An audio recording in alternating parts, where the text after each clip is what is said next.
মানুষ একেবারে ধারে রয়েছেন professor Kalyan Mukherjee, automobile engineering department, doctor Sudhir Chandrachur, degree engineering college, এবং আমার পাশে রয়েছেন mister Supriyo Dhara, senior service adviser, northern cargo service. আপনাদের দুজনকে স্বাগত জানাই অনুষ্ঠানে। প্রথমে চলে আসবো প্রফেসর মুখার্জি আপনার কাছে, যে অটোমোবাইল ইঞ্জিনিয়ারিং বলতে আমরা ঠিক কি বুঝবো? অটোমোবাইল ইঞ্জিনিয়ারিং হচ্ছে একটা মেকানিক্যাল ইঞ্জিনিয়ারিং একটা শাখা, যেখানে হচ্ছে আমরা ছাত্রছাত্রীদেরকে গাড়ির যে ডিজাইন, গাড়িকে কিভাবে বানানো যায়, গাড়িকে ম্যানুফ্যাকচার করা যাচ্ছে, গাড়িকে কিভাবে প্রোডাকশন করা যাচ্ছে, মানে এক কথায় বলতে গেলে গাড়ি সম্বন্ধীয় তথ্য যে ইঞ্জিনিয়ারিং শেখানো হয়, সেই ইঞ্জিনিয়ারিং থেকে বলা হয় automobile engineering.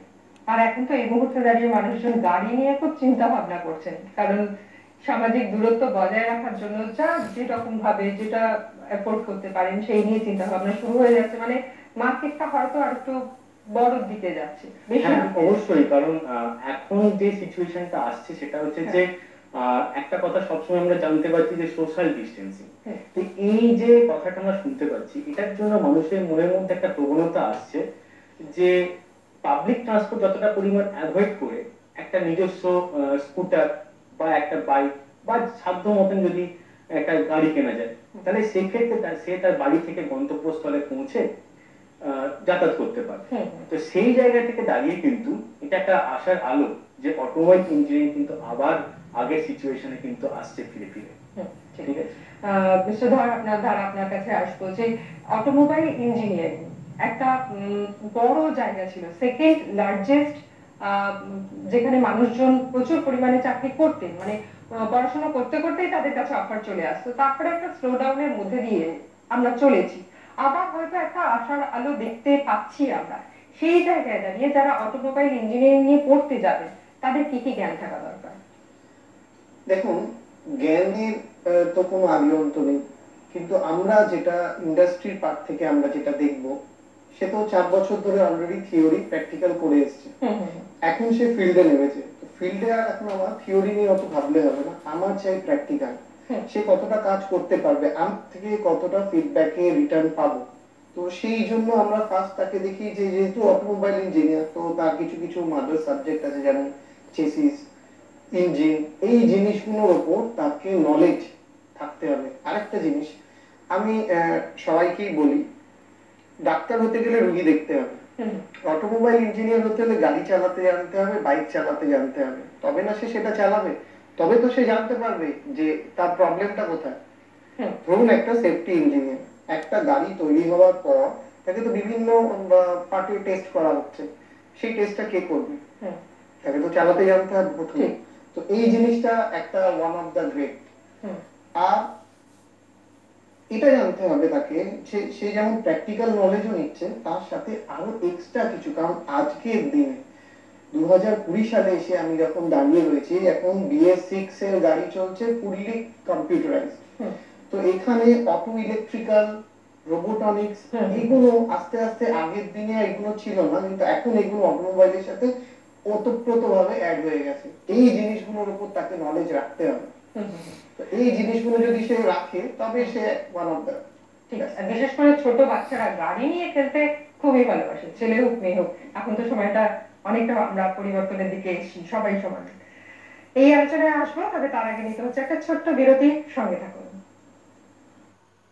College of GIS Group, located at Dandam, Kolkata. The institute provides world-class infrastructure along with engineering courses in various streams. To know more, log on to tsec.ac.in.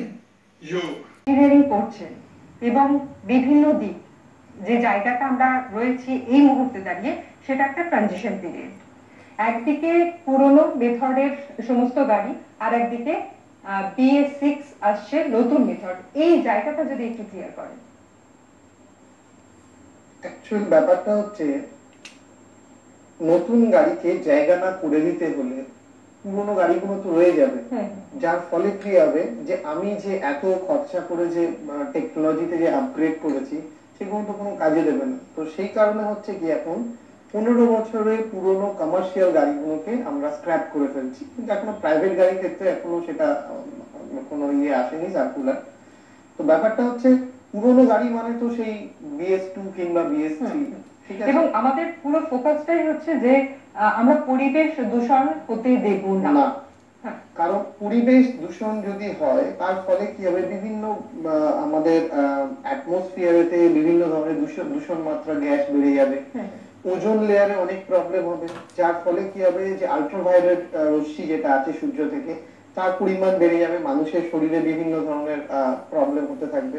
তো সেই জন্য আমাদেরকে এনি হাউ BS6 এর নর্মসে আমাকে আনতেই হবে, তা না হলে আমার কাছে কিন্তু আর কোনো দ্বিতীয় উপায় নেই। এর পরবর্তীকালে আরো আমরা অ্যাক্টিভ হবো, তখন BS6 এর জায়গায় BS7 আসবে, পরবর্তীকাল BS8 আসবে। কিন্তু একটা সময় হবে যে আমাকে পুরোনো গাড়িকে বন্ধ করতে হবে। কিন্তু সেক্ষেত্রে বলা যেতে পারে যে কিছু গাড়ি আছে যেগুলো পুরোনো দিনের কথা মনে করানোর জন্য থাকে, আগে ভিন্টেজ কার বলে, সেরকম গাড়ি কিছু চলবে রাস্তায়, তার কিছু শো হবে, সেই সময় স্পেশাল পারমিশনে সেই গাড়ি রাস্তায় বের হবে, কিন্তু রোজগার দিনের জন্য সেই গাড়ি আর্কাইভাল ভ্যালু আছে এরকম সবকিছু থাকবে। আমরা এই মুহূর্তে দাঁড়িয়ে যে ট্রানজিশন পিরিয়ডটার কথা বলছি তার মূল কারণ হচ্ছে প্রকৃতির ভারসাম্য রক্ষা করা, দ্বিতীয়ত হচ্ছে আমাদের খনিজ পদার্থ শেষ হয়ে আসছে, যেটা একটা বড় দিক। সেটা যদি আপনি একটু বলেন যে 25 থেকে 30 সালের মধ্যে কিন্তু সারা পৃথিবী জুড়ে ফুয়েলের একটা বড়, এইটা নিয়ে অলরেডি বিজ্ঞানীরা প্রচন্ড চিন্তিত। কারণ এই যে ফসিল ফুয়েল যে শেষ হয়ে আসছে তার ফলে কি হবে, যে পেট্রোল ডিজেলের একটা ক্রাইসিস হবে, তার ফলে যে ইন্টারনাল কম্বাসন ইঞ্জিন যার উপর অধীনে চলে সেগুলো চালানো যাবে না। তো সেই কারণে এখন already electric, plug in electric, hybrid electric অনেক কিছু এসে গেছে, কিন্তু আরো ভবিষ্যতে আসবে। হাইড্রোজেন ফুয়েল সেল এসে গেছে, যেখান থেকে নির্গত মানে অন্যান্য গাড়ি, আজকের দিনের গাড়ি দিয়ে যে সাইলেন্সার দিয়ে যে এক্সস্ট গ্যাস হয় সেটা দূষণ বেরোয়, কিন্তু হাইড্রোজেন ফুয়েল সেলে দেখা যাবে যে অক্সিজেন আর H2O মানে জল বেরোবে সাইলেন্সার দিয়ে, সেরকম গাড়ি অলরেডি রয়েছে। কিন্তু এই মুহূর্তে সেই গাড়িগুলো সাধারণ মানুষের ধরাছোঁয়ার বাইরে, কারণ তার দামটা একটু বেশি। কিন্তু ভবিষ্যতে দেখা যাবে যে এই গাড়িগুলোই আস্তে আস্তে তার এইসব গাড়ির জায়গা নিয়ে থাকবে না। তো সোলার কার প্রচন্ড ভাবে ব্যাটারি, একটা প্রবলেম কি হচ্ছে আমাদের এখন, চতুর্দিকে আমরা ব্যাটারি কার শুনতে পাচ্ছি, দামও কমে গেছে কিন্তু চলছে না। কেন ভাই? কারণ এই ব্যাটারি গাড়িগুলোর একটা সমস্যা হচ্ছে, এখনো পর্যন্ত আমাদের চতুর্দিকে এনভায়রনমেন্ট এখনো চার্জিং স্টেশন আমরা করে উঠতে পারি। তো যার ফলে দেখা যাচ্ছে একটা গাড়ি যে 200 কিলোমিটার 300 কিলোমিটার যাচ্ছে, আপনি ধরুন আজকে সাপোজ একটা কোনো জায়গায় যাবেন, সেটা ডিস্টেন্স হচ্ছে 400 কিলোমিটার, তাহলে এই গাড়িটা পাচ্ছে না যেতে। তো যখন এগুলো হচ্ছে ওর যে চার্জিং পয়েন্ট যখন এসে যাবে, তখন হবে কি আপনি গাড়িটা নিয়ে ইজিলি যেতে পারবেন। আরেকটা জিনিস, যে ব্যাটারি চার্জ হওয়ার যে টাইমটা, সেইটা কিন্তু কমে আসছে, কারণ এখন নতুন ধরনের লিথিয়াম আয়ন ব্যাটারি এসে গেছে, ভবিষ্যতে আরো অনেক জিনিস আসবে। তো যার ফলে আপনি গাড়িটাকে নিয়ে ইজিলি যেতে পারেন। কিন্তু আজকের দিনে এটা আমাদের কাছে সমস্যা, ডেফিনেটলি সমস্যা হচ্ছে, কিন্তু ইন ফিউচার এটা চাহিদা অনুযায়ী তো ডিমান্ড বাড়বে এবং সেই অনুযায়ী সাপ্লাইটা দিতেই হবে। একদম। প্রফেসর মুখার্জি, আপনার কাছে আসবো যে এই সময়টা দাঁড়িয়ে একটা পুরনো মেথডে পড়াশোনা এবং একটা নতুন দিগন্ত আসতে চলেছে, যেখান থেকে কিন্তু পুরোটাই আমাদের চার্জিং এ যেতে হবে, বা ব্যাটারি চালিত বা ইলেকট্রিক্যাল চার্জ বা পয়েন্ট এগুলো তৈরি করতে হবে, তার পার্টস হবে আলাদা, সবকিছুই একটা অন্যরকম সিস্টেম। তো সেই জায়গাটা দাঁড়িয়ে আপনারা সিলেবাস, পড়াশোনা বা ছাত্র তৈরির ক্ষেত্রে কি চিন্তা ভাবনা করছেন? সেই জায়গা থেকে দাঁড়িয়ে আমাদের কলেজ যেটা হয়, মানে যেটা আমাদের যে অটোমোবাইল ইঞ্জিনিয়ারিং ডিপার্টমেন্টটা, সেটা হচ্ছে actually Maulana Abul Kalam Azad university of টেকনোলজির আন্ডারে। তো অলরেডি কিন্তু সেখান থেকে আমাদের সিলেবাস কিন্তু অনেকটাই চেঞ্জ হয়ে গেছে। এখন যেমন থার্ড ইয়ারে হাইব্রিড ভেহিকেল ঢুকেছে, ইলেকট্রিক ভেহিকেল ঢুকে গেছে, তারপর ইলেকট্রনিক সেন্সর ঢুকে গেছে, ঠিক আছে? তো এই সমস্ত ভাবে কিন্তু অনেকভাবে সিলেবাস কিন্তু চেঞ্জ হয়ে যাচ্ছে আস্তে আস্তে করে। আর ইঞ্জিনিয়ারিং ক্ষেত্রে আমি যেটা বলছি, আমাদের একটা ইঞ্জিন ব্যাটারি সাবজেক্ট আছে, সেখানেও কিন্তু আস্তে আস্তে BS6 থেকেও কিন্তু অনেকটা ঢোকানো হয়েছে, অনেকটা পার্ট কিন্তু সিলেবাসের মধ্যে রাখা হয়েছে। তো যেমন ভাবে অ্যাকচুয়ালি যেমন ভাবে চেঞ্জ হচ্ছে সবকিছু, তার সাথে কিন্তু আমাদের সিলেবাসও কিন্তু আগের থেকে অনেক চেঞ্জ হয়ে গেছে, নতুন সিলেবাসও কিন্তু এসে গেছে। আচ্ছা, আপনার কাছে আসবো। তো এই জায়গাটা দাঁড়িয়ে যেখানটা দেখতে পাচ্ছি যে সমস্ত কিছু চেঞ্জ হচ্ছে, পার্টসের ক্ষেত্রেও তো তাহলে অন্যান্য জিনিসপত্র লাগছে, ব্যাটারি তৈরি, পার্টস তৈরি, বা এই যে একটা বড় দিক, সেই দিকটা ক্ষেত্রটা কি? আগের মতন জায়গায় রয়েছে নাকি নতুন দিকে এগোচ্ছি আমরা? কারেন্ট টাইমে পুরো সিস্টেমটাই বদলে যাচ্ছে, আর আগের মতন কিছু নেই। যেমন বলছি, আগে আমরা ল্যাডার ফ্রেম ইউজ করতাম, মানে ল্যাডার ফ্রেম মানে ময়ের মতন যে চেসিস হতো গাড়ি, আজ সেটা এখন অনেক কমে গেছে। এখন আমরা মনোকক ছেলে চলে এসেছি, মানে মনো মানে এক, মানে এন্টায়ার বডিটাই হচ্ছে এক। তো এখানে কি হচ্ছে, এটা হতে আমার কি ফ্রুটফুল হচ্ছে না, গাড়িটা অনেক হালকা হচ্ছে, গাড়িটা অনেক বেশি লোড নিতে পারছে, স্টেবল বেশি, ঠিক আছে, তার খরচাটা অনেক কম। তো ন্যাচারালি আমি যখন একটা ব্যাটারি গাড়ি ইউজ করবো, তাতে তো আর ইঞ্জিন নেই, না ট্রান্সমিশনের সিস্টেম নেই, না পপুলার শ্যাফট নেই, কিছুই নেই। রয়েছে কি না ব্যাটারি স্টোরেজ, মানে পাওয়ার স্টোরেজ ইউনিট রয়েছে, ওভারঅল ফ্রেম যে গাড়িটার পুরো বডিটাকে ধরে রয়েছে, রয়েছে ড্রাইভিং মোটর, আর তার সাথে রয়েছে ইলেকট্রিক কন্ট্রোল ইউনিট সিস্টেম। তো ন্যাচারালি পুরো সিস্টেমটা একটু বদলে গেল। তো এখন আগের জিনিস এখনকার জিনিসের মধ্যে হেল এন্ড হেভেন ডিফারেন্স। তো এই সিস্টেমের যে আপগ্রেডেশন হচ্ছে সেটা নতুন ভাবেই হচ্ছে। এরকম নেই যে পুরোনো গাড়িতে, সেটাও এখন হচ্ছে, কারণ পুরোনো গাড়ি তো লোকে সবাই চাইলে ফেলে দিতে পারবে না। এই জিনিসটা ইন ফিউচার আরো আসবে, আপগ্রেডেশন। কারণ আপনার কাছে ধরুন একটা গাড়ি আছে, সাপোজ কোনো একটা গাড়ি, ছোট গাড়ি, তো আপনি তো ওটাকে ফেলে দিতে পারছেন না। এই জায়গাটায় আসবো আমরা, আপগ্রেডেশন এবং পুরনো গাড়ি না ফেলে নতুন গাড়িতে কিভাবে আপগ্রেড করা যায় এই জায়গাটা আসবো। তবে তার আগে নিতে হচ্ছে একটা সংবাদ বিরতি, সঙ্গে থাকুন।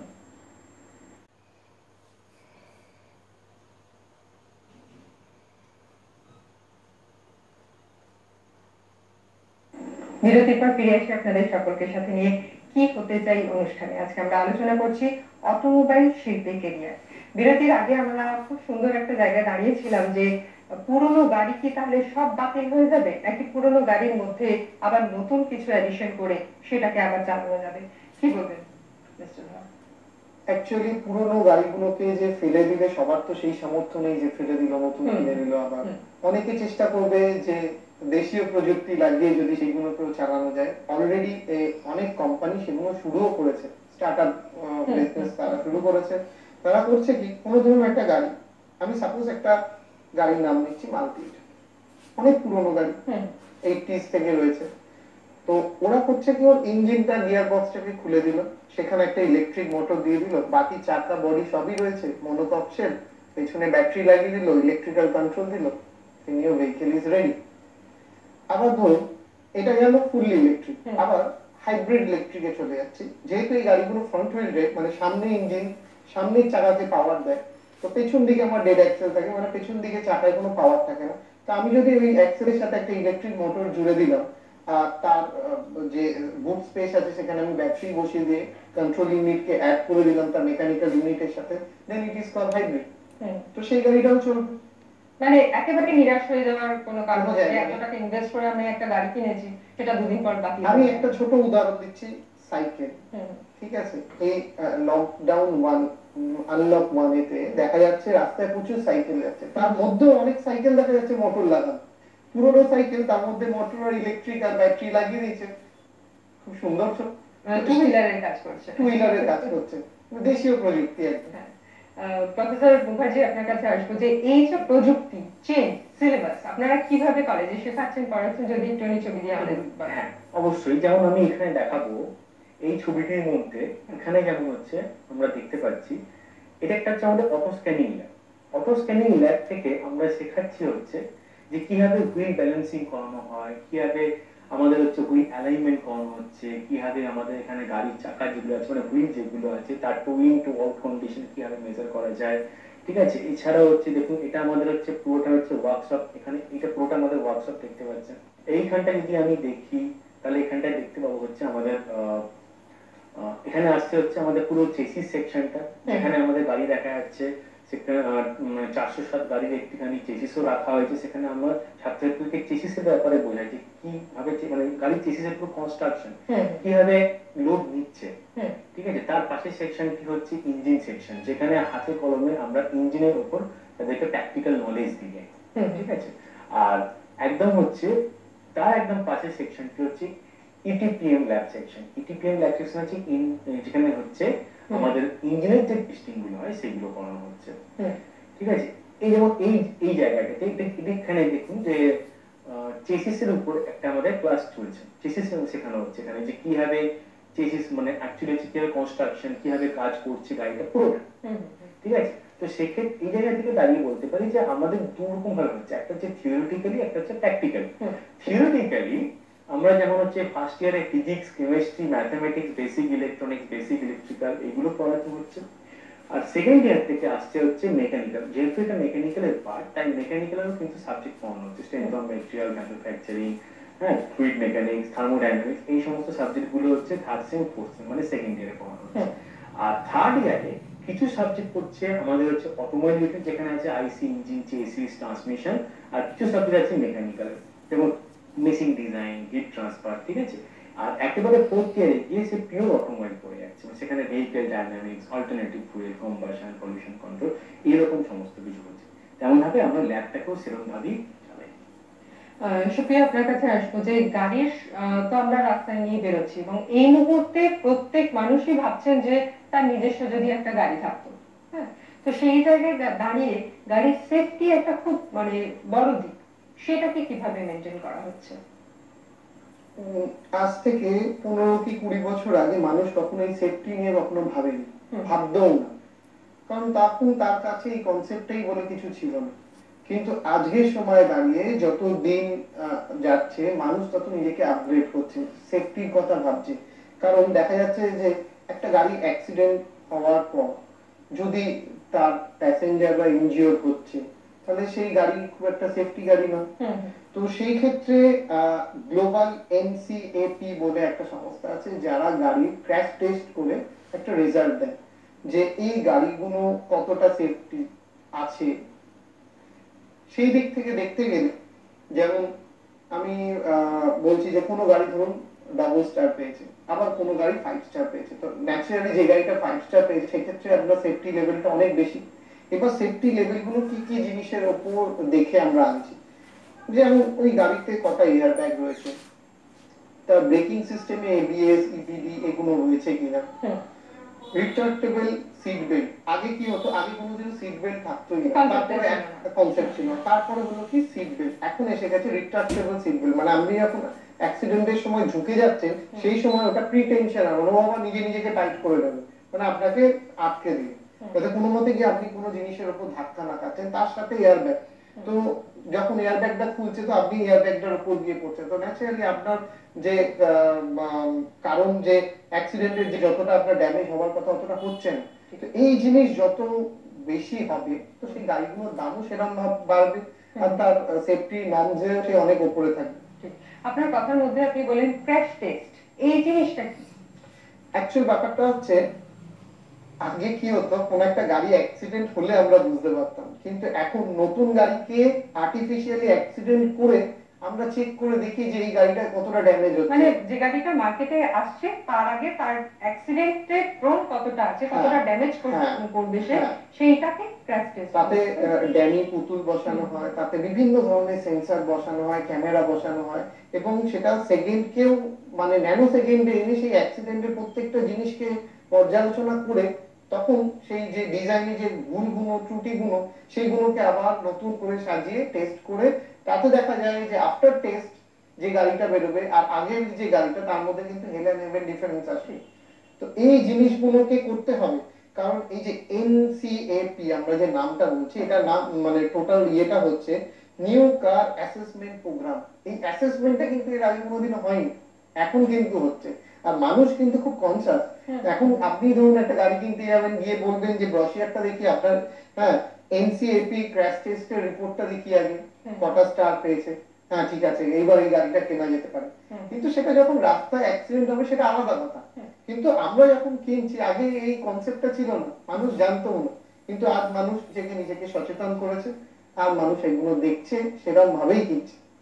প্রফেসর মুখার্জি, আপনার কাছে আসবো যে যারা যে সমস্ত স্টুডেন্টরা পড়ছে তারা তো থিওরিটিক্যাল এবং প্র্যাকটিক্যাল ক্লাস করছে ইনস্টিটিউটে, আমরা ছবি দেখলাম, কিভাবে তারা ইন্টার্নশিপ করছে সেই ক্ষেত্রেও কি তাদের এগুলো শেখানো হচ্ছে?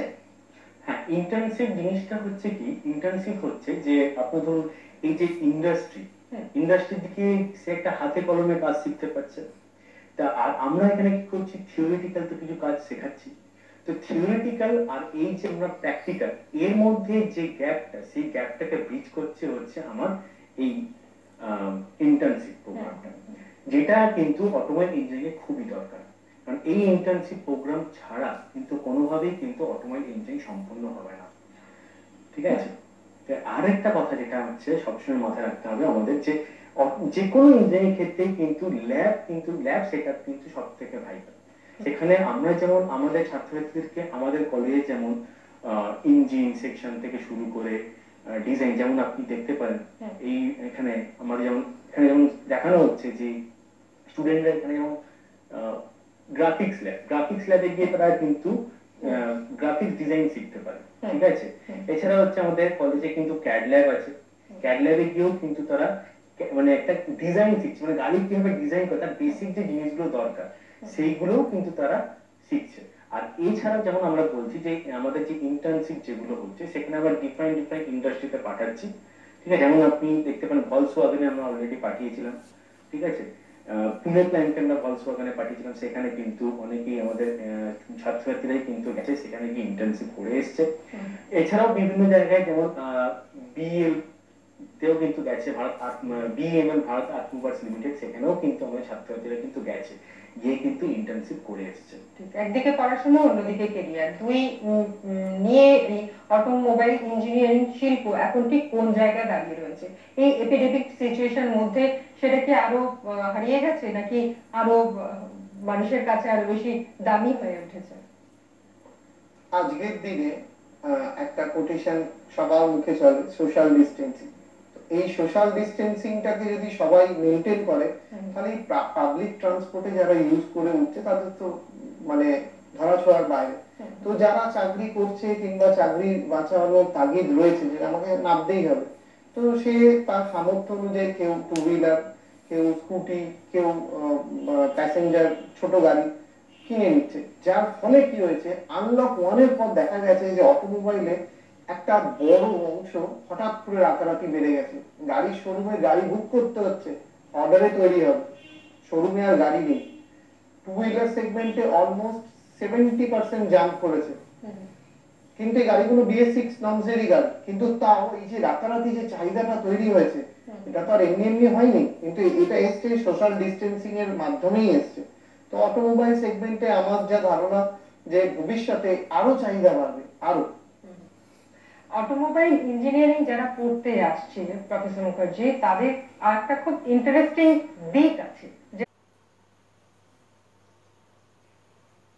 বিরতির পর ফিরে আসি আপনাদের সকলকে সাথে নিয়ে কি হতে চাই অনুষ্ঠানে। আজকে আমরা আলোচনা করছি অটোমোবাইল শিল্পে ক্যারিয়ার। এই বিষয় নিয়ে বিরতির আগে যেটা আমরা শুনলাম যে একটা বড় দিগন্ত খুলতে চলেছে এবং একটা বড় দিক আসার কথা। প্রফেসর মুখার্জি, আপনার কাছে আসবো যে যারা ধরুন ক্লাস 11-12 পাস করেছে, তারপরে তারা পড়তে আসছে ইঞ্জিনিয়ারিং, কিন্তু ধরুন কারোর আর্টস ছিল বা কমার্স ছিল, সেক্ষেত্রে কি তারা নিতে পারে? যদি অটোমোবাইল ইঞ্জিনিয়ারিং তারা পড়তে পারে, তাহলে তাদের ক্ষেত্রে কি কি করণীয়? হ্যাঁ, তো সেই সমস্ত ছাত্রছাত্রীদেরকে বলি যাদের হাই সেকেন্ডারিতে আর্টস বা কমার্স আছে, তো তারা মাধ্যমিকে বেশিতে তারা কিন্তু ফার্স্টে ডিপ্লোমা ইঞ্জিনিয়ারিং অটোমোবাইলে করতে পারে।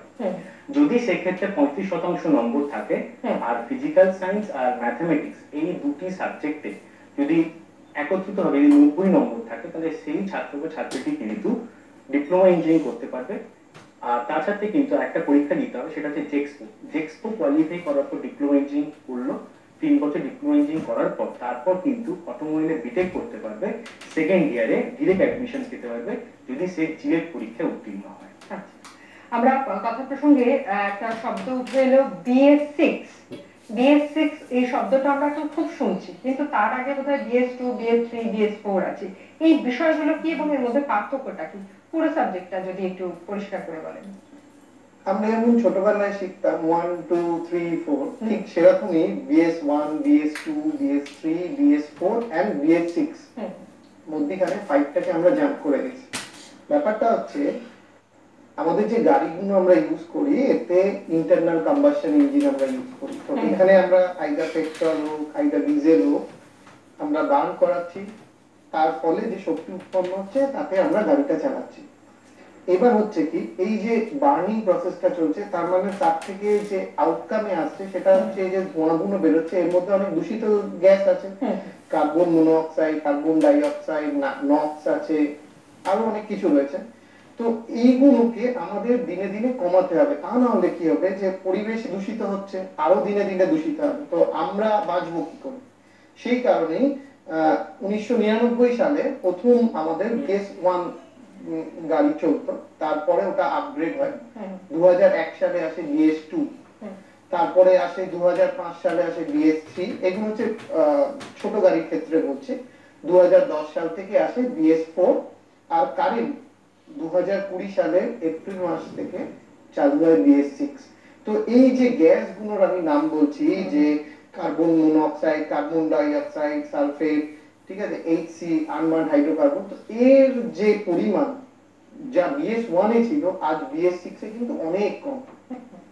এই যে বাড়া থেকে কমার দিকে যে যাওয়া হচ্ছে, এটাই হচ্ছে BS-6।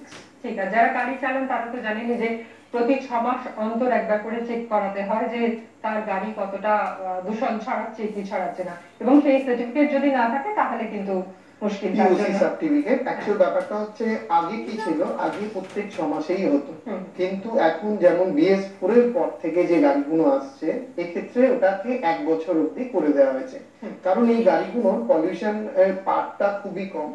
আর ব্যাপারটা হচ্ছে, আগে কেন 6 মাসে আমরা টেস্ট করতাম, কারণ একটা গাড়ি তো রাস্তায় চলছে, তার বিভিন্ন যন্ত্রাংশ বিকল হতে পারে, তার জন্য তার পলিউশন লেভেল বেড়েও যেতে পারে। তো কেউ যদি না জানে, সে চালিয়ে যায়, সে যদি দিনের পর দিন চালিয়ে যায়, এবং আমরা ভুক্তভোগী যারা রাস্তায় বেরিয়েছি দেখতেছি যে গাড়ি সাংঘাতিক কষ্ট হচ্ছে, এইগুলোকে তো আমাদের পরীক্ষা করতে হবে। কারণ আমি যদি এই ধরে নিই এই পেনটা দিয়ে আমি সারাদিন লিখে যাচ্ছি, আমি যদি চেক না করবো, তাহলে কোনো একদিন দেখা যাবে রিফিলটা শেষ হয়ে যাবে। তো আমাকে রিফিলটা শেষ হওয়ার আগেই তো আমাকে চেক করে জানতে হবে যেটা শেষ হয়ে আসছে, কি তার সমস্যা। তো সেই কারণে আমরা 6 মাস অন্তর করতাম। আর BS-6 এ এসে এখন কি পুরো জিনিসটাই অটোমেটিক এসে গেছে, অটোমাইজেশন, তার সাথে কম্পিউটারাইজড, মানে কম্পিউটার নিজে নিজে সেন্সর দিয়ে চেক করছে। সেই কারণে এটা পার্টটাকে আমরা একটু বাড়িয়ে দিয়েছি, করে এটাকে 1 বছর করা হয়েছে, কারণ মেইনটেনেন্সের উপর আমাদেরকে তো দেখতে হবে। প্রফেসর মুখার্জি, আপনার কিছু ছবি আছে, সেই ছবিগুলোর মধ্যে দিয়ে যদি আমরা একটু যাই যে ব্যাপারটা ঠিক কিরকম জায়গায় এসে দাঁড়িয়েছে, একটু যদি বলেও দেন সঙ্গে। একটা সময় প্রচুর ধোঁয়া বেরোতো এবং সেই জায়গা থেকে আমরা উন্নততর জায়গায় যাচ্ছি, তার সঙ্গে কি গাড়ির দামটা হেরফের করছে গাড়ি যারা কিনতে যাচ্ছেন এই মুহূর্তে দাঁড়িয়ে? ব্যাপারটা দেখুন, কথায় আছে না যে গুড় দিলে মিষ্টি যত হবে, তো সেরকমই গাড়িতে যেহেতু যন্ত্রাংশের পরিমাণ বাড়ছে, আমাকে এখন আমরা মানে পরিবেশ সচেতন হয়েছি, তো আগে তো এত কিছু ছিল না। তো এখানে এখন কারেন্ট টাইমে আমরা EGR প্রসেস, তারপরে এখন SCR প্রসেস এসে গেছে, তার সাথে ক্যাটালিটিক কনভার্টার। তো ক্যাটালিটিক কনভার্টারের মধ্যে থাকে কি জিনিসটা, তার মধ্যে প্ল্যাটিনাম রয়েছে, ইরিডিয়াম, এগুলো কিন্তু খুব দামি ধাতু। তো এই দামি ধাতু যখন আমি গাড়ির মধ্যে ইউজ করছি, তো ডেফিনেটলি সেই জিনিসগুলোর দাম হবে। তাছাড়াও এখন গাড়ির ইঞ্জিন গুলো পুরোপুরি কম্পিউটারের অধীনে চলে গেছে, এখন আর মেকানিক্যাল প্রসেসে আর চলে না যে আমি অ্যাক্সিলারেটর টিপলাম, থ্রটল ভালভ খুললো, তেল গেল, হাওয়া মিক্স হলো, গাড়ি চললো। কিন্তু এখন টোটালটাই কম্পিউটারাইজ, ECU কন্ট্রোল করছে। আমি টিপছি যেটা পায় অ্যাক্সিলারেটর প্যাডেলটা, সেখান থেকে সেন্সর সেন্স করছে, ফুয়েল কতটা দিতে হবে সেটা ইঞ্জিন ঠিক করে দিচ্ছে ECU, তার সাথে হাওয়া কতটা মিক্স হবে, পুরো সিস্টেমটা চলছে কিন্তু কম্পিউটারাইজ, খুব প্রম্পট ভাবে চলছে। যার ফলে কি হচ্ছে, আগে যতটা পলিউশন হতো এখন কিন্তু তার ঠিকইভাবে হচ্ছে না। আরেকটা জিনিস হচ্ছে এফিসিয়েন্সি লেভেল অনেক বেড়ে গেছে। আগে দেখা যেত একটা গাড়ি 10 কিলোমিটার যাচ্ছে, আজ ওই গাড়ি ওই সেগমেন্টের ইঞ্জিনে এই সিস্টেম বসার পর দেখা যাচ্ছে ওই গাড়ি 18 কিলোমিটার 20 কিলোমিটার যাচ্ছে। তো এফিসিয়েন্সি পার্টটা অনেক বেড়ে গেছে। তো এই কারণে এই জিনিসগুলো তো আমাদেরকে মাথায় রাখতে হবে। মানে ইন্টারেস্টিং জিনিস, বিশেষ করে ছোট বাচ্চারা, তারা খেলনা পেলে খুব খুশি হয় এবং সবার আগে খুলে ফেলে ভেতরে কি আছে না আছে দেখার জন্য। তো এই যে অটোমোবাইল ইঞ্জিনিয়ারিং, যারা মানে এটা তো একটা প্যাশন, ছোটবেলা থেকেই একটা ভালো লাগা, এবং তারা পড়তে যায়, যারা পড়তে যাবে কিভাবে ভর্তি হবে, কোথায় ভর্তি হবে যদি একটু বলেন। আচ্ছা, প্রথমত হচ্ছে যে আমাদের যেমন হচ্ছে কলেজে আমরা বিটেক অটোমোবাইল ইঞ্জিনিয়ারিং আছে, আর আমাদের কলেজে ডিপ্লোমা অটোমোবাইল ইঞ্জিনিয়ারিং আছে। সো ডিপ্লোমা ইঞ্জিনিয়ারিং এর ক্ষেত্রে হচ্ছে কি এটা দরকার, সেটা হচ্ছে মাধ্যমিকে যদি 35% নম্বর নিয়ে যদি কোনো ছাত্র বা ছাত্রী উত্তীর্ণ হয়, আর তার সাথে ফিজিক্যাল সায়েন্স আর ম্যাথামেটিক্স একত্রিত হবে 90 নম্বর থাকে, তারপর জেক্সপো দিয়ে সে কিন্তু ডিপ্লোমা অটোমোবাইল ইঞ্জিনিয়ারিং ভর্তি হতে পারবে। আর বিটেক যদি করতে হয় তাহলে সেক্ষেত্রে পিওর সায়েন্স নিয়ে পড়াশোনা করতে হবে, মানে ফিজিক্স, কেমিস্ট্রি, ম্যাথামেটিক্স। সেখানে কিন্তু সেই ছাত্র বা ছাত্রীকে 45% নম্বর পেতে হবে, ঠিক আছে, 45% নম্বর পেতে হবে। আর West Bengal joint entrance examination, joint entrance main, এছাড়া একটা পরীক্ষা হয় CEE AMPIRE, সেটা হচ্ছে আপনার মাইনরিটিস প্রফেশনালদের জন্য। তো সেখানে কিন্তু এই তিনটি পরীক্ষায় উত্তীর্ণ হওয়ার পর সেই ছাত্র বা ছাত্রীটি কিন্তু অটোমোবাইল ইঞ্জিনিয়ারিং বিটেক করতে পারবে। আচ্ছা, দেখুন, সেটা যদি বলতে হয় তাহলে এটা তো অবশ্যই যে BS6 হচ্ছে কি, যে আমরা আগে যেরকম হচ্ছিল যে BS6 হচ্ছে আমাদের অ্যাকচুয়ালি লঞ্চ হয়েও গেছে আমাদের 1 এপ্রিল 2020।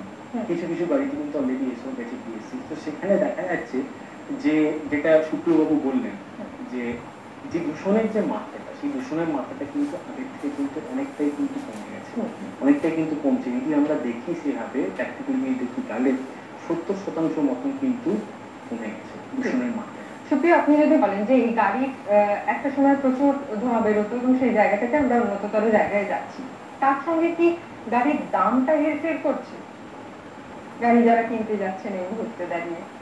ব্যাপারটা দেখুন, কথায় আছে না যে গুড় দিলে মিষ্টি যত হবে, তো সেরকমই গাড়িতে যেহেতু যন্ত্রাংশের পরিমাণ বাড়ছে, আমাকে এখন আমরা মানে পরিবেশ সচেতন হয়েছি, তো আগে তো এত কিছু ছিল না। তো এখানে এখন কারেন্ট টাইমে আমরা EGR প্রসেস, তারপরে এখন SCR প্রসেস এসে গেছে, তার সাথে ক্যাটালিটিক কনভার্টার। তো ক্যাটালিটিক কনভার্টারের মধ্যে থাকে কি জিনিসটা, আমাদের প্ল্যাটিনাম রয়েছে, এগুলো কিন্তু খুব দামি ধাতু। তো এই দামি ধাতু যখন আমি গাড়ির মধ্যে ইউজ করছি, তো ডেফিনেটলি সেই জিনিসগুলোর দাম হবে। তাছাড়াও এখন গাড়ির ইঞ্জিনগুলো পুরোপুরি কম্পিউটারের অধীনে চলে গেছে, এখন আর মেকানিক্যাল প্রসেসে আর চলে না যে আমি অ্যাক্সিলারেটর টিপলাম, থ্রটল ভালভ খুললো, তেল গেল, হাওয়া মিক্স হলো, গাড়ি চললো। কিন্তু এখন টোটালটাই কম্পিউটারাইজ, ECU কন্ট্রোল করছে। আমি টিপছি যেটা পাই অ্যাক্সিলারেটর প্যাডেলটা, সেখান থেকে সেন্সার সেন্স করছে, ফুয়েল কতটা দিতে হবে সেটা ইঞ্জিন ঠিক করে দিচ্ছে ECU, তার সাথে হাওয়া কতটা মিক্স হবে, পুরো সিস্টেমটা চলছে কিন্তু কম্পিউটারাইজ, খুব প্রম্পট ভাবে চলছে। যার ফলে কি হচ্ছে, আগে যতটা পলিউশন হতো এখন কিন্তু তার 50% হচ্ছে না। আরেকটা জিনিস হচ্ছে এফিসিয়েন্সি লেভেল অনেক বেড়ে গেছে। আগে দেখা যেত একটা গাড়ি 10 কিলোমিটার যাচ্ছে, আজ ওই গাড়ি ওই সেগমেন্টেরই ইঞ্জিনে এই সিস্টেম বসার পর দেখা যাচ্ছে ওই গাড়ি 18 কিলোমিটার 20 কিলোমিটার যাচ্ছে। তো এফিসিয়েন্সি পার্টটা অনেক বেড়ে গেছে। তো এই কারণে এই জিনিসগুলো তো আমাদেরকে মাথায় রাখতে হবে। মানে ইন্টারেস্টিং জিনিস, বিশেষ করে ছোট বাচ্চারা তারা খেলনা পেলে খুব খুশি হয় এবং সবার আগে খুলে ফেলে ভেতরে কি আছে না আছে দেখার জন্য। তো এই যে অটোমোবাইল ইঞ্জিনিয়ারিং যারা মানে এটা তো একটা প্যাশন, ছোটবেলা থেকেই একটা ভালো লাগা এবং তারা পড়তে যায়, যারা পড়তে যাবে কিভাবে ভর্তি হবে, কোথায় ভর্তি হবে যদি একটু বলেন? আচ্ছা, প্রথমত হচ্ছে যে আমাদের যেমন হচ্ছে কলেজে আমরা বিটেক অটোমোবাইল ইঞ্জিনিয়ারিং আছে, আর আমাদের কলেজে ডিপ্লোমা অটোমোবাইল ইঞ্জিনিয়ারিং আছে। তো ডিপ্লোমা ইঞ্জিনিয়ারিং ক্ষেত্রে হচ্ছে কি এটা দরকার, সেটা হচ্ছে মাধ্যমিকে যদি 35% নম্বর নিয়ে যদি কোনো ছাত্র বা ছাত্রী উত্তীর্ণ হয়, আর তার সাথে ফিজিক্যাল সায়েন্স আর ম্যাথামেটিক্স একত্রিতভাবে 90 নম্বর থাকে, তারপর জেক্সপো দিয়ে সে কিন্তু ডিপ্লোমা অটোমোবাইল ইঞ্জিনিয়ারিং ভর্তি হতে পারবে। আর বিটেক যদি করতে হয় তাহলে সেক্ষেত্রে পিওর সায়েন্স নিয়ে পড়াশোনা করতে হবে, মানে ফিজিক্স, কেমিস্ট্রি, ম্যাথামেটিক্স। সেখানে কিন্তু সেই ছাত্র বা ছাত্রীকে 45% নম্বর পেতে হবে, ঠিক আছে, 35% নম্বর পেতে হবে। আর West Bengal joint entrance examination, joint entrance main, এছাড়া একটা পরীক্ষা হয় CEE AMPIRE, সেটা হচ্ছে আপনার মাইনরিটিস প্রফেশনালদের জন্য। তো সেখানে কিন্তু এই তিনটি পরীক্ষায় উত্তীর্ণ হওয়ার পর সেই ছাত্র বা ছাত্রীটি কিন্তু অটোমোবাইল ইঞ্জিনিয়ারিং বিটেক করতে পারবে।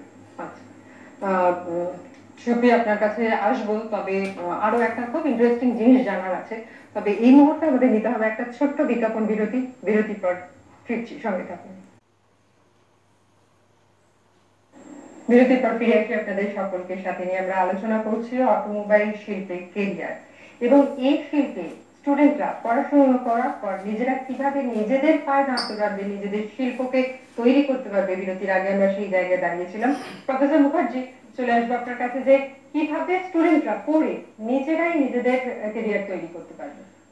এই ক্ষেত্রে আমি বলবো যে ধরুন কোন একটা ছাত্র বা ছাত্রী যদি ধরুন 4 বছর ধরে তো বিটেক অটোমোবাইল করলো, তারপর সে যদি কোনোভাবে নিজের একটা ওয়ার্কশপ করে, নিজে কিন্তু ওয়ার্কশপ খুলে, এবার সেখানে কি করবে, সে ধরুন একটা সার্ভিস রিপেয়ারিং সেকশন করলো, যেখানে সে হচ্ছে বাকি কিছু কর্মসংস্থান দিতে পারে বাকি কিছু জনকে।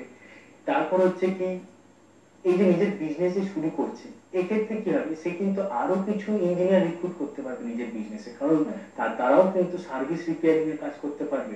ঠিক আছে, এটা ছাড়াও ধরুন এই যে আপনার সার্ভিস রিপেয়ারিং এর সেকশন থাকছে, তাছাড়া হচ্ছে কি গাড়ি আরেকটা যে সেকশন সেটা হচ্ছে যে ডেন্টিং আর পেন্টিং সেকশন। মানে ধরুন গাড়ি অ্যাক্সিডেন্ট হলো, কোনো কারণে ডেন্ট হয়ে গেল গাড়িতে, সেক্ষেত্রে আমাকে ডেন্টিং পেন্টিং সেকশন দরকার পড়ছে, তো সেখানেও কিন্তু তারা একটা সেই থেকেও কিন্তু নিজেদের বিজনেস করতে পারে। সেখানেও কি হবে, তারা কয়েকজনকে আরো চাকরি দিতে পারবে, কর্মসংস্থান আরো বাড়বে।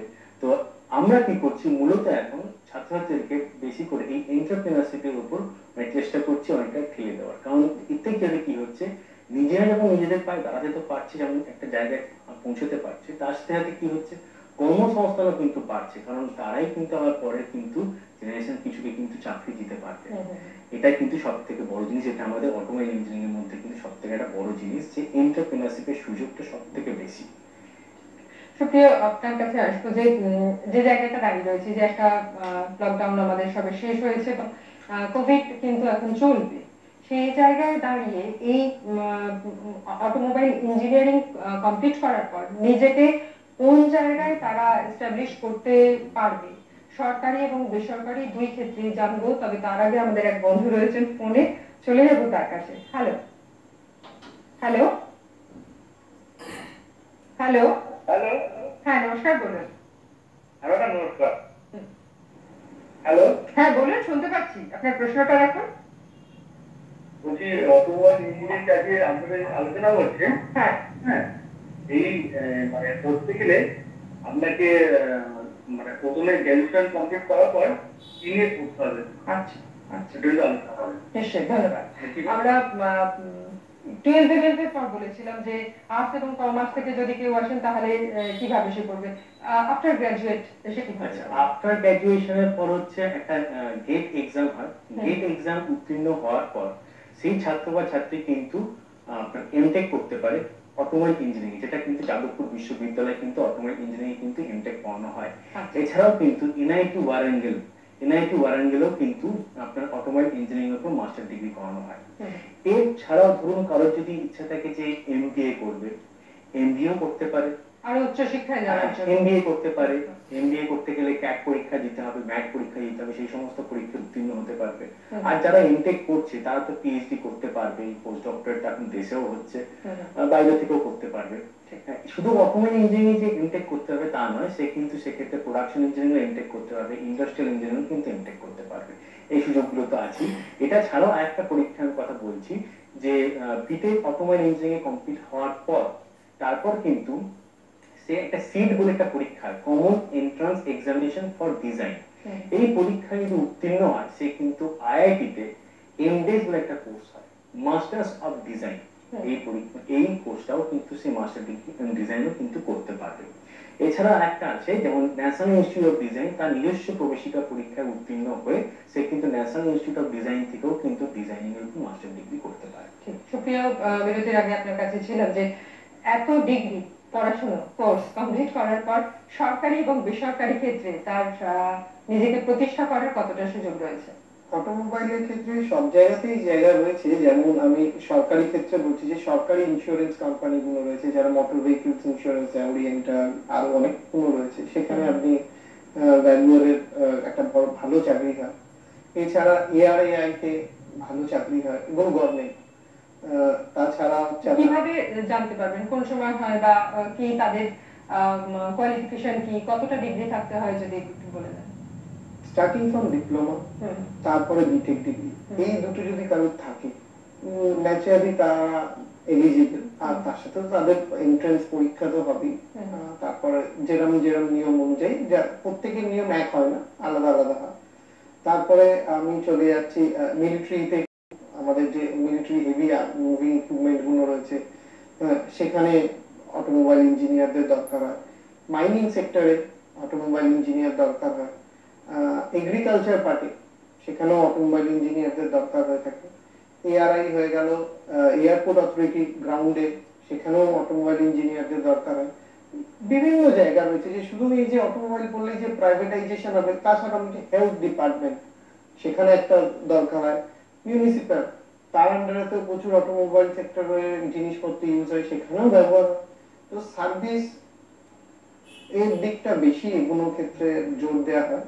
এছাড়াও আর যদি আমি বেসরকারি ক্ষেত্রে বলি, বেসরকারিতে তো এত গাড়ির কোম্পানি, শুধু গাড়ির কোম্পানি দেখলে হয় না, গাড়ির কোম্পানি গোটা গাড়ি বানায় না কিন্তু, গাড়িকে তারা অ্যাসেম্বল করে, কিছু কিছু পার্ট তারাও বানায়, অ্যান্সিলারি পার্ট যেগুলো, ধরুন একটা গাড়ি অনেক পার্ট আছে, আমি মেইন গুলো বলছি, ইঞ্জিন, তারপর আসে ক্লাচ, তারপর gear box, popular share, differential, এইগুলো ধরুন বিভিন্ন কোম্পানি রয়েছে তারা বানাচ্ছে, কোম্পানি অ্যাসেম্বল করছে। কিংবা ওই কোম্পানি ইঞ্জিনটা শুধু বানাচ্ছে, তার সাসপেনশন, তার লোয়ার আর্ম পার্ট, তার ব্রেকিং, এবং ব্রেকিং আমি করতে পারি যে বস কিংবা ব্রেম্বো এরা তৈরি করছে, মানে বিভিন্ন কোম্পানি। এখানে একটা প্রশ্ন যে ধরুন আমরা তো এখন BS6 এর কথা ভাবছি, এগুলো যেগুলো সেগুলো আপনি যেগুলো বললেন এগুলো আগের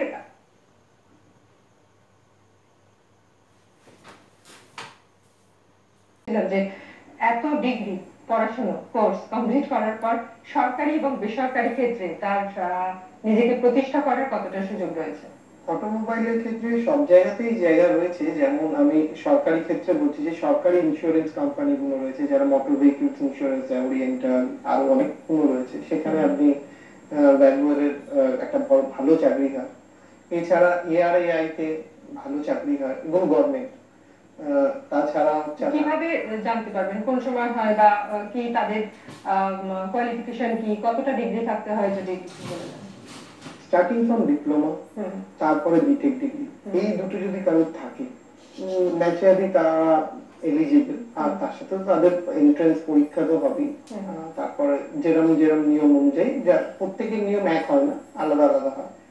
তারপরে আমি চলে যাচ্ছি মিলিটারিতে, খুব আমাদের যে মিলিটারি হেভি মুভিং ইকুইপমেন্ট গুলো রয়েছে, সেখানে অটোমোবাইল ইঞ্জিনিয়ারদের দরকার হয়। মাইনিং সেক্টরে অটোমোবাইল ইঞ্জিনিয়ার দরকার হয়। এগ্রিকালচার পার্টে সেখানেও অটোমোবাইল ইঞ্জিনিয়ারদের দরকার হয়ে থাকে। ARI হয়ে গেল, এয়ারপোর্ট অথরিটি গ্রাউন্ডে, সেখানেও অটোমোবাইল ইঞ্জিনিয়ারদের দরকার হয়। বিভিন্ন জায়গা রয়েছে যে শুধু এই যে অটোমোবাইল বললেই যে প্রাইভেটাইজেশন হবে, তাছাড়া আমাদের হেলথ ডিপার্টমেন্ট সেখানে একটা দরকার হয়। মিউনিসিপ্যাল তার আন্ডারে তো প্রচুর অটোমোবাইল সেক্টরে জিনিসপত্র ইউজ হয়, সেখানেও ব্যবহার হয়। তো সার্ভিস এর দিকটা বেশি এগুলোর ক্ষেত্রে জোর দেওয়া হয়। এছাড়াও আর যদি আমি বেসরকারি ক্ষেত্রে বলি, বেসরকারিতে তো এত গাড়ির কোম্পানি, শুধু গাড়ির কোম্পানি দেখলে হয় না, গাড়ির কোম্পানি গোটা গাড়ি বানায় না কিন্তু, গাড়িকে তারা অ্যাসেম্বল করে, কিছু কিছু পার্ট তারাও বানায়, অ্যান্সিলারি পার্ট যেগুলো, ধরুন একটা গাড়ির অনেক পার্ট আছে, আমি মেইন গুলো বলছি, ইঞ্জিন, তারপর আসে ক্লাচ, তারপর gear box, popular share, differential, এইগুলো ধরুন বিভিন্ন কোম্পানি রয়েছে তারা বানাচ্ছে, কোম্পানি অ্যাসেম্বল করছে। কিংবা ওই কোম্পানি ইঞ্জিনটা শুধু বানাচ্ছে, তার সাসপেনশন, তার লোয়ার আর্ম পার্ট, তার ব্রেকিং, এবং ব্রেকিং আমি করতে পারি যে বস কিংবা ব্রেম্বো এরা তৈরি করছে, মানে বিভিন্ন কোম্পানি। এখানে একটা প্রশ্ন যে ধরুন আমরা তো এখন BS6 এর কথা ভাবছি, এগুলো যেগুলো সেগুলো আপনি যেগুলো বললেন এগুলো আগের এতে চলতো, BS6 এর ক্ষেত্রেও কি এগুলো লাগছে? দেখুন কিছু জিনিস আছে সেটা কম, গাড়ির চেসিস কমন, ব্রেক, চাকা কমন, মানে এর আগেও এমআরএ, ব্রিস্টল এরাই চাকা তৈরি করতো, আজ এরাই চাকাই তৈরি করছে, এই নয় যে ইলেকট্রিক প্রচুর কিছু পার্টস থাকে। এইবার যেগুলো অ্যাডিশনাল হচ্ছে যে ইলেকট্রনিক্স পার্টটা, এইটা হচ্ছে টোটালটাই নতুন আসছে, ব্যাটারি, লিথিয়াম আয়ন ব্যাটারি এসছে, অ্যালকালাইন ব্যাটারি এসছে, হোয়াটএভার। তো সেই ব্যাটারি বিভিন্ন কোম্পানি রয়েছে। ইলেকট্রিক মোটর, এর আগে কিন্তু গাড়িতে ইলেকট্রিক মোটর ওরকম ভাবে ইউজ হতো না, এখন ড্রাইভার পার্টেতে ইলেকট্রিক মোটর এসে গেছে, তার ক্লাচের দরকার পড়ছে না। রিজেনারেশন ব্রেকিং, মানে সে ব্রেক টিপছে, ব্রেক করছে, সেখান থেকে সে বিদ্যুৎ উৎপন্ন করে নিজের ব্যাটারিকে চার্জ করে ফেলছে। তো এইগুলো হচ্ছে ধীরে ধীরে নিজেকে আপডেট করছে। তো এরকম ভাবে এই যে পার্ট গুলো তৈরি, এগুলো তো নতুন এসছে, তো এর জন্য অ্যান্সিলারি বা অনেক চাকরির সুযোগ হয়েছে, আরো আসছে ভবিষ্যতে। প্রফেসর মুখার্জি, আপনার কাছে জানবো যে আপনাদের যে পড়াশোনা হলো ইনস্টিটিউট থেকে, সরকারি বেসরকারি কথা তো শুনলাম, এছাড়া আর কোন দিকে তারা নিজেদেরকে প্রতিষ্ঠা করতে পারে? সরকারি বেসরকারি তো চাকরি তো আছে, এটা ছাড়াও হচ্ছে যেগুলো আছে, যেমন আমি যেটা কিছুক্ষণ আগেই আপনাকে বললাম যে নিজের বিজনেস তো করতেই পারবে, হায়ার স্টাডি করতে পারবে, হায়ার স্টাডির তো সুযোগ এখানে আছেই অনেক। এছাড়াও হচ্ছে যে বিটেক করার পর হচ্ছে সে কিন্তু টিচিং প্রফেশনও কিন্তু বেছে নিতে পারে। আচ্ছা। টিচিং প্রফেশনেও কিন্তু সে যেতে পারে, কারণ অনেক দেখা যাচ্ছে এখন পিএসসি আমাদের স্টেট গভর্নমেন্ট কিন্তু অনেক জায়গায় কিন্তু পলিটেকনিক কলেজের লেকচারার কিন্তু রিক্রুট করছে, তো সেই জায়গায়ও কিন্তু একটা অপরচুনিটি থেকে যাচ্ছে ছাত্রছাত্রীদের জন্য। সুপ্রিয়, যারা ফ্রেশ গ্রাজুয়েট কমপ্লিট করেছেন তাদের কি কি জ্ঞান থাকা দরকার এই সময়টা চাহিদা অনুযায়ী? এই সময়টা চাহিদা অনুযায়ী যেগুলো তাকে দরকার, প্র্যাকটিক্যাল নলেজটা, যে সে প্র্যাকটিক্যাল করেছে। আমরা সবসময় আমাদের যে সংস্থা নর্দার্ন কার্গো সার্ভিস, তো এখানে আমরা এরকম প্র্যাকটিক্যাল করিয়ে থাকি। অনেক স্টুডেন্টরা আসে আমাদের কাছে ইন্টার্নশিপ করার জন্য 15 দিন 1 মাসে। তো আমরা সেখানে আমাদের যে হেভি কমার্শিয়াল ভেহিকেল গুলো রয়েছে তার বিভিন্ন ধরনের পার্ট সার্ভিস আমাদের আমাদের এক বন্ধু অপেক্ষা করছেন ফোনে, চলে যাবো তার কাছে, তারপরে আসি আপনার উত্তরটায়। হ্যালো হ্যালো, হ্যাঁ নমস্কার ম্যাডাম, বলছি আজকে যে আলোচনা হচ্ছে অটোমোবাইল ইঞ্জিনিয়ারিং, হ্যাঁ তো অটোমোবাইল ইঞ্জিনিয়ারিং আমাদের এখানে রাজ্যে কোথায় কোথায় পড়ানো হয় এবং চাকরির কিরকম সুবিধা আছে সরকারি এবং বেসরকারি, একটু আলোচনা করেন। ধন্যবাদ। আমরা অনেকটা উত্তর দিয়েছি, কিন্তু কোথায় কোথায় পড়ানো হয় সেই জায়গাটা আসবো, তবে ওনার উত্তরটা কমপ্লিট করে নিন। তো ন্যাচারালি এই জিনিসগুলো তো দেখতে হবে, তো সেরকম ভাবেই আর কি। তো ফিউচারে আস্তে আস্তে সেগুলো আস্তে আস্তে আরো চেঞ্জ ওভারের দিকে যাচ্ছে। ফ্রেশারদের আরো কি কি মাথায় রাখতে হবে? আর মাথায় বলতে গেলে প্র্যাকটিক্যাল তো একটা মেইন ইস্যু, তাকে হাতে কলমে কাজটা জানতে হবে। এই নয় যে আমি গেলাম দেখলাম দেখে চলে এলাম, মানে খাতা কলমে পড়লাম আর উত্তর খাতায় কলমে সে পড়েছে, কিন্তু আজ তো তার সময় এসছে সে যে শিখেছে সেটার প্রতিদান হিসেবে কিছু দেওয়া। তো ধরুন আমার কাছে যে এসছে ইন্টার্নশিপ, আমার কাজ কি হবে, তাকে শেখানো ভালো করে, দরকার পড়লে তাকে হাত দিয়ে করানো।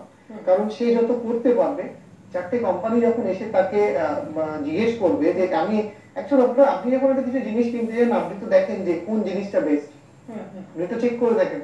তো ন্যাচারালি আমি যদি আগে একটা কোম্পানি হই, আমি ওই স্টুডেন্টটাকে বাঁচার আগে তো আমি তাকে ভালো করে পরখ করে দেখবো যে সে কোন কোন বিষয়ে তার জ্ঞান আছে।